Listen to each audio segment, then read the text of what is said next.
Hello and welcome to WION Live Broadcast from London. I'm Ollie Barrett and these are the headlines.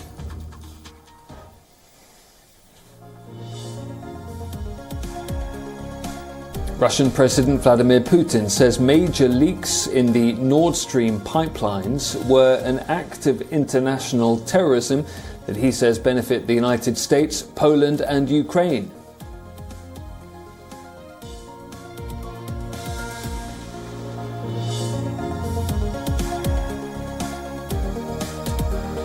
Ukraine reclaims more territory from Russia in the south while welcoming the delivery of Western defence systems after Moscow's latest missile strikes.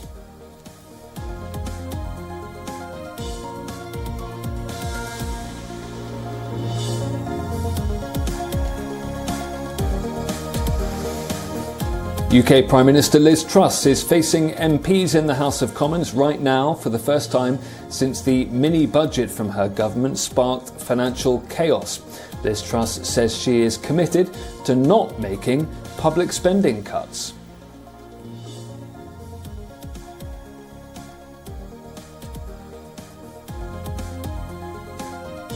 Japan's first rocket launch in 2 decades, the Epsilon 6, fails just after liftoff due to a reported irregularity.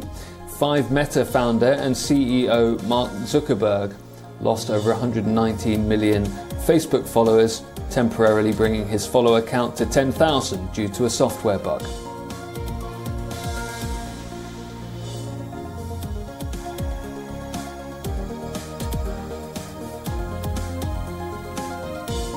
Ukraine says it has retaken 5 more settlements in the southern region of Kherson. Kiev continues its counteroffensive despite recent Russian missile strikes.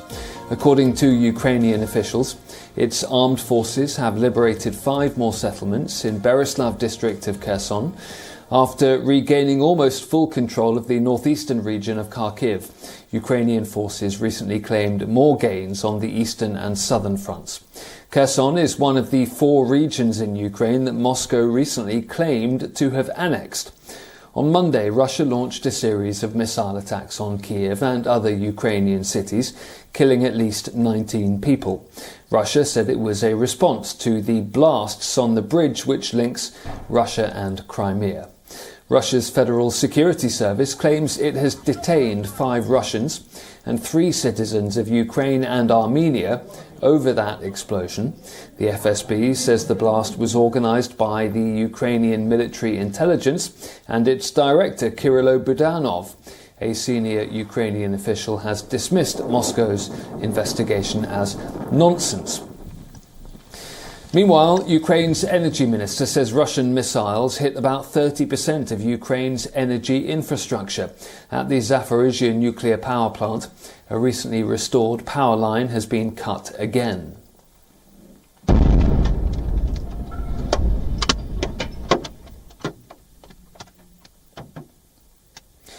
President Volodymyr Zelensky continues to look towards the West for more help.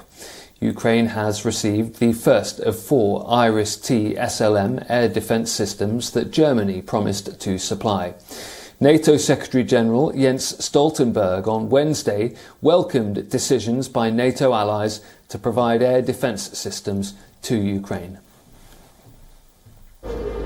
Sirens blared and Kiev residents took cover underground from Russian missiles for a second day in Moscow's biggest aerial offensive since the start of its invasion on February 24th. Russian missiles again hit Ukrainian cities Tuesday, but with less intensity than Monday, when dozens of strikes killed at least 19 people, wounded more than 100, and knocked out power supplies across the country. Strikes the United Nations said may amount to war crimes. In a virtual meeting Tuesday, G7 leaders from the United States, Germany, France, Japan, Britain, Italy, and Canada vowed to support Kiev for as long as it takes. Ukrainian President Volodymyr Zelensky urged the group for more powerful weapons and faster deliveries. The first point is defense support, air shield for Ukraine. This is a part of the security guarantees that are an element of our peace formula. When Ukraine receives a sufficient quantity of modern and effective air defense systems, the key element of Russia's terror, rocket strikes, will cease to work. Ukraine on Tuesday received the first of 4 Iris-T air defense systems Germany promised to supply, a German defense ministry source said. The White House later said the United States was speeding up the shipment of sophisticated NASAMS air defense systems to Ukraine. The new weapons come as Russian President Vladimir Putin, who is facing increasing pressure at home to ramp up the war, vowed revenge after a massive explosion last weekend damaged a critical bridge connecting Russia to annexed Crimea. NATO said Tuesday it was closely monitoring Russia's nuclear forces following a string of Russian battlefield defeats, and that the Allies were also boosting security around key infrastructure after recent attacks on Baltic Sea gas pipelines. Secretary General Jens Stoltenberg. Ukraine has the momentum and continues to make significant gains, while Russia is increasingly resorting to horrific and indiscriminate attacks on civilians and critical infrastructure. Ukraine has accused Russian troops of committing atrocities in occupied territories, a charge Moscow denies. Moscow, which calls its actions in Ukraine a special military operation, has accused the West of prolonging the conflict by supporting Kyiv. Well, we can talk now to Ruslan Bortnik, who is a political analyst and director of the Ukrainian Institute of Politics, who is joining me now live from Kiev. And those discussions being had among NATO leaders about further support for Ukraine, particularly when it comes to air defense systems, is Kyiv hearing what it wants to hear? Hello, friends. Of course, it's very important for Ukraine nowadays to obtain this anti-missile system, but we also are preparing to the winter war nowadays in Ukraine, and I think it's even more important to obtain all needable equipment for this winter war. Of course, it looks like Russia is trying to make a new step in this war and to start a big air war.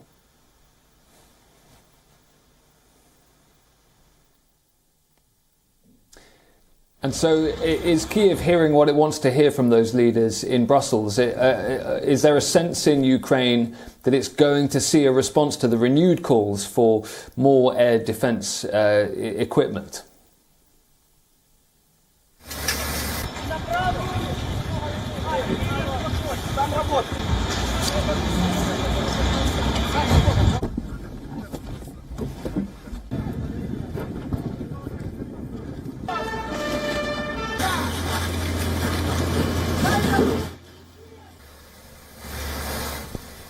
And is Kyiv going to get what it's asking for? What is the sense coming out of that NATO meeting that's getting underway in Brussels? Does Ukraine feel optimistic about receiving the support that it's asking for when it comes to air defense equipment?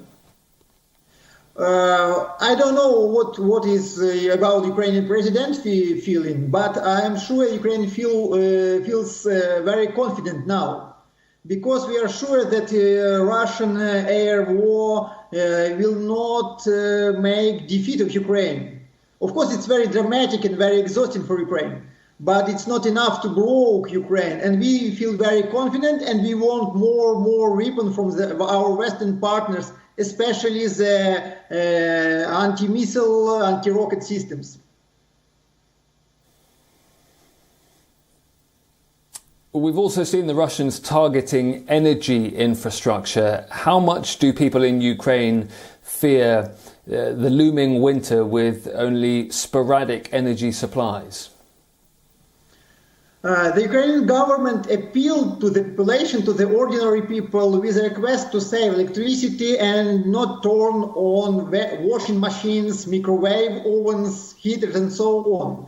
Most regions of Ukraine nowadays have introduced a power outage schedule for the population. The work of large economic enterprises like metallurgical plants, coal mines, chemical enterprises has been stopped in Ukraine. Street lighting has been turned off also in many settlements, and so on. Many cafes and restaurants are closed even. There are restrictions for the operation of electric transport nowadays in Ukraine, in Kyiv, when I am situated now.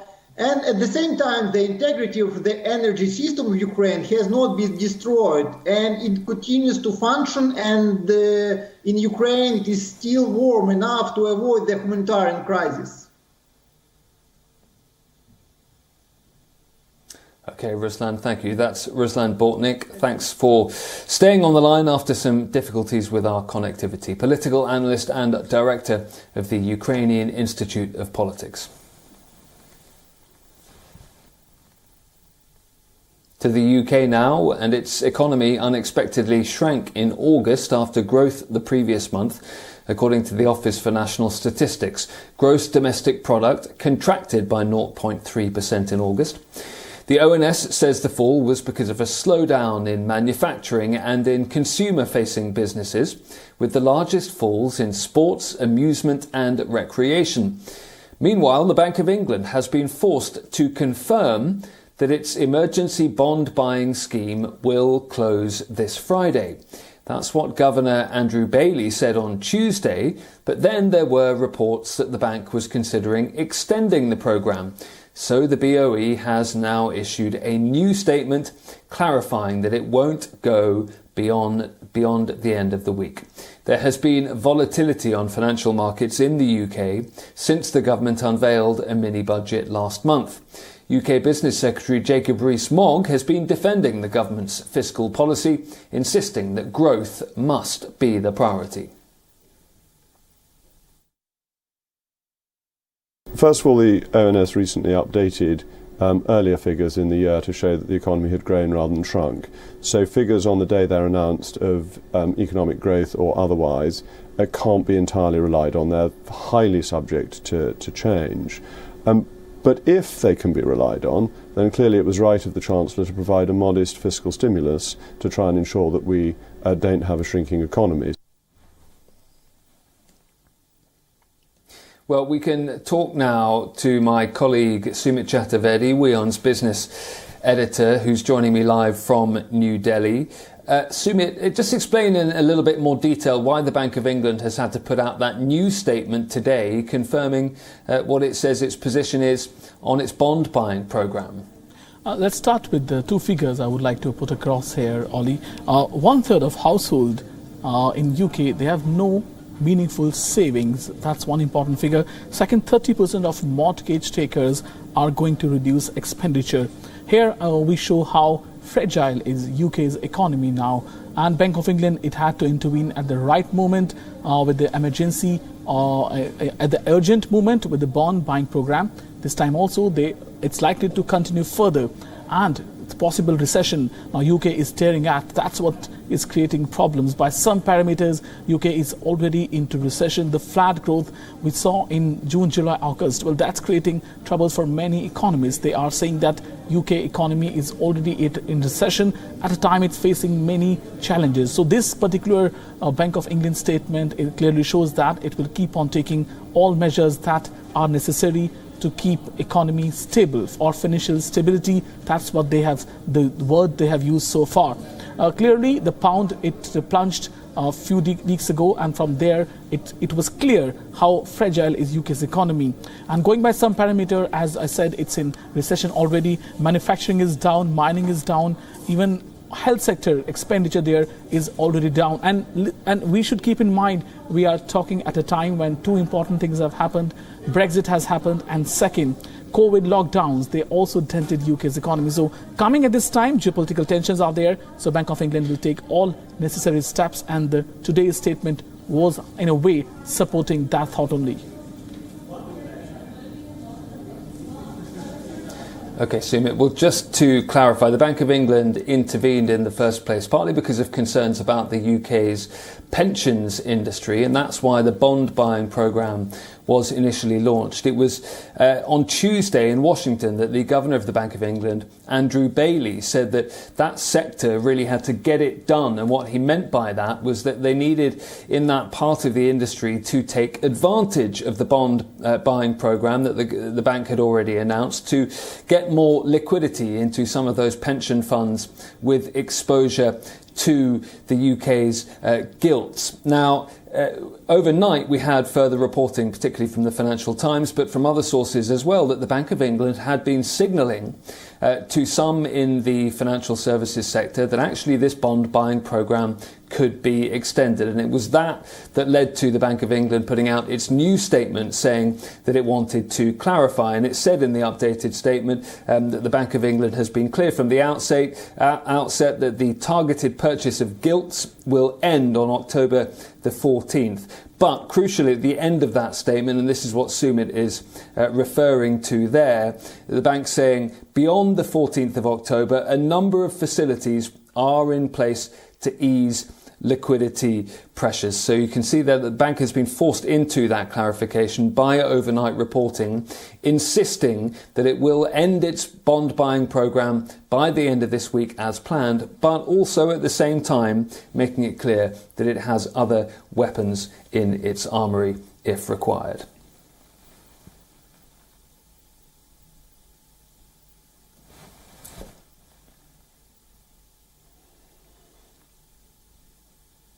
In France, petrol stations are running out of fuel and unions continue to strike at refineries.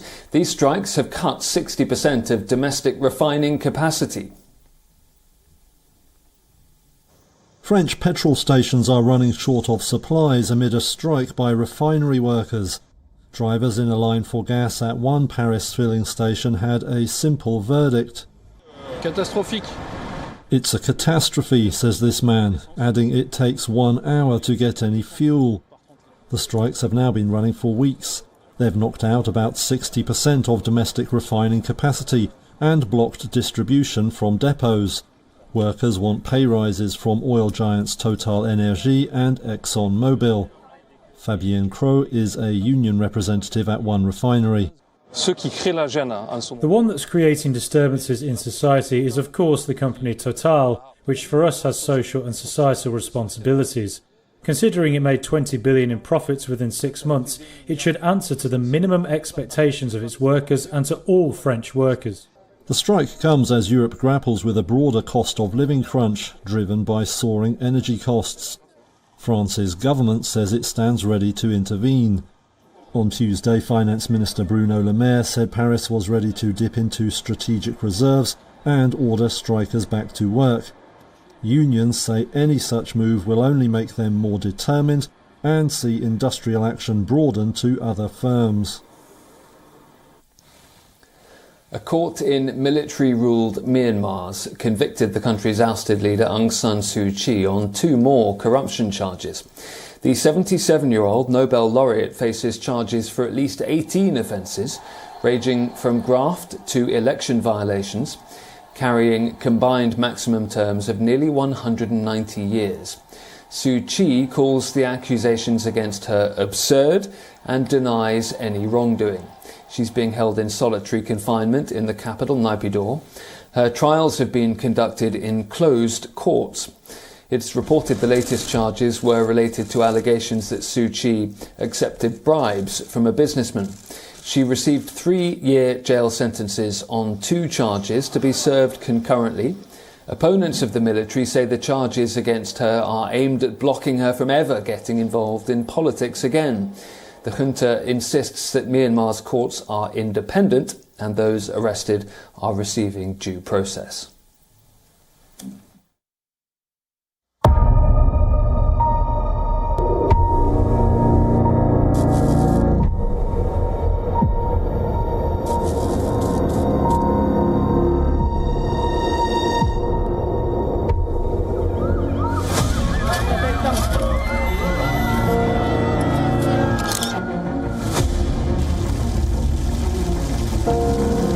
Years ago, the shockwaves from Bali reached our shores.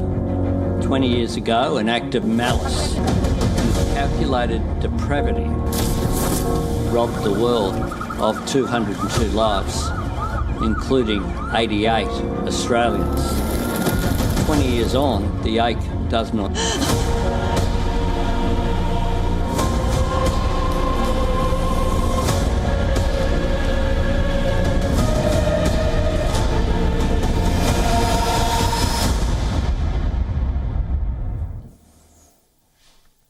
It is 20 years ago today that 3 bomb blasts killed 202 people on the Indonesian island of Bali. 20 years since the deadliest attack to hit the country, Indonesia is still fighting radicalism in places. The country also continues efforts to help survivors deal with the lingering trauma. This is Puyanto working on a cornfield. The 41-year-old has aced farming and irrigation practices. However, this isn't the line of work he had initially chosen for himself. Some 6 years ago, Puyanto's skills lay in making explosives, ones that were used in Sarina bomb attacks in Jakarta that killed 8 people. He was arrested in 2016. And now he is part of the de-radicalization program under the country's National Counter-Terrorism Agency. Here at the KTN National Integrated Area Program, we are facilitated with many things, including agriculture. There are several hectares raising goats or whatever we want, such as fish. We just need to get fish. If we want goats, we want to trade, everything is available. All of that with the hope that we generally don't return to the old community by being occupied with things like this. Because there are some who enter the network of radicalism because of economic motives and many others with other motives. The tremors from the Bali bombings continue to be felt to this day. While former extremists like Puyanto are trying to change their ways, there are those who survived the attacks but continue to live riddled with trauma and fear. 2 decades on. I think you have to be philosophical. 20 years when you're 22 years old is a very long time, but when you're 42, it's not that long at all. And I can look back over the last 20 years and so many different phases of grief and just, times when I couldn't stop crying, times when I just lived life so hard, nothing could stop me, and times where I went, right, how can I really make the most of this gift that I have, which is to live life now and contribute and give back, because I could have died that night. The incidents claimed the lives of 202 people, injuring over 200 others. The casualties included 88 Australians, 28 Indonesians, 23 Britons, and people of over 20 other nationalities. Needless to say, this revived the focus on ensuring better security and adopting newer ways to combat extremism. Even though it has been 20 years since the attacks, there's still a lot that needs to be done. I discuss a lot of things with these ex-militant peers. Religiously, they are very special and they are far above my religious knowledge because they have access to different groups. I simply ask them to remember their parents and to remember their children and how they should remember their duties to their parents instead of taking on the trouble of changing a country's ideology. The objective is to heal them and curb fanaticism through vocational training, a familial approach, and a more productive routine. And hopefully these efforts can also bring in some relief for the survivors, many of whom still struggle to live with the memories of that fateful day. Bureau Report WION, World is One. Italy's oldest pet cemetery turns 100 this year. I'll leave you with that story. Thanks for watching.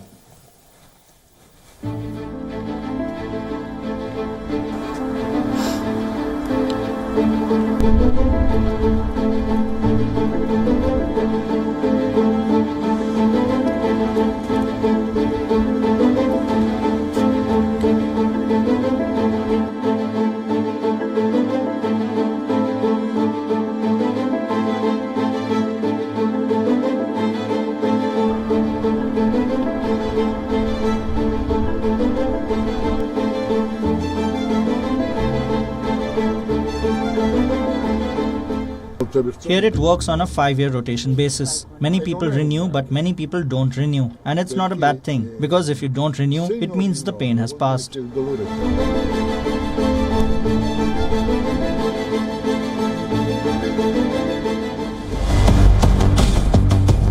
Chinese President Xi Jinping eyes a record third term as the countdown begins to the 20th National Congress of the Communist Party of China.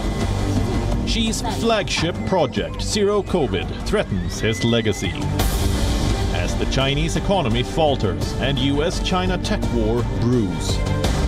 What would a third term for Xi mean for the world?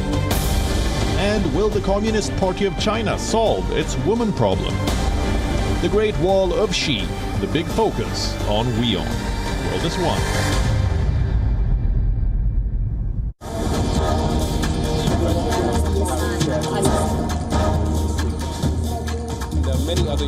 This is right, Arab.